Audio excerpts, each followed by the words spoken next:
Welcome to லகாராக்ஸ். காரோடைய பாடி ஃபுல்லாகவே பார்த்தீங்கன்னா தார் ஒட்டி வந்திருக்கு. அது கிளியர் பண்ணக்கூடிய ப்ராசஸை பார்க்க போகிறோம் வாங்க.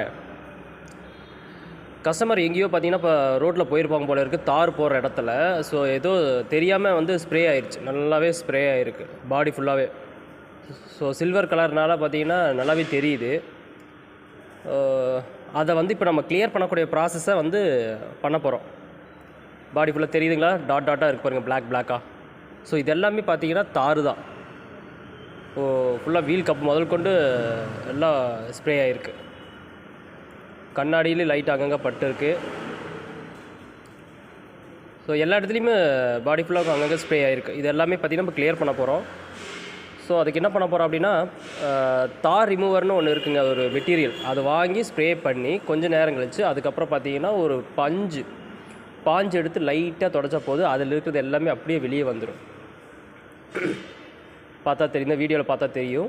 ஸோ அந்த ப்ராசஸ் வந்து இப்போ கம்ப்ளீட்டாக பாடி ஃபுல்லாகவே பண்ணிடுவோம். பண்ணிவிட்டு அப்படியே விட்டிங்கன்னா அப்படின்னா அந்த வாரையாக இருக்கும். ஸோ அதுக்கப்புறம் என்ன பண்ணுவோம் அப்படின்னா கம்ப்ளீட்டாக ரப்பிங் போட்டு பண்ணால் தான் ஒரிஜினல் ஃபினிஷிங் கிடைக்கும். ஸோ இதுக்கு பார்த்திங்கன்னா ஒரு 2 to 3 hours நம்ம டைம் எடுத்துக்குவோம். ஸோ இப்போ பாருங்கள் தெரியுதா, பிஃபோர் ஆஃப்டர் மாதிரி தெரியுது பாருங்கள். ஸோ அந்த தாரெல்லாம் ரிமூவ் பண்ணிவிட்டு நம்ம இந்த கண்ணாடியில் இருக்கிறது எல்லாமே நம்ம ரிமூவ் பண்ணிட்டோம். ஸோ அது போக பார்த்திங்கன்னா அதுக்கு கண்ணாடி ஃபுல்லாகவே பார்த்திங்கன்னா ரப்பிங் வச்சு தேய்ச்சி எடுத்துட்டோம், பாடி ஃபுல்லாகவே தேய்ச்சி எடுத்துட்டோம். ஸோ இதே மாதிரி உங்கள் வண்டியில் ஏதாவது லைட் அங்கங்கே பட்டுச்சு அப்படின்னா நம்ம கிளியர் பண்ணுவோம். பைக்கில் எங்கே கொடுத்தாலும் கிளியர் பண்ணுவாங்க. தேங்க்யூ.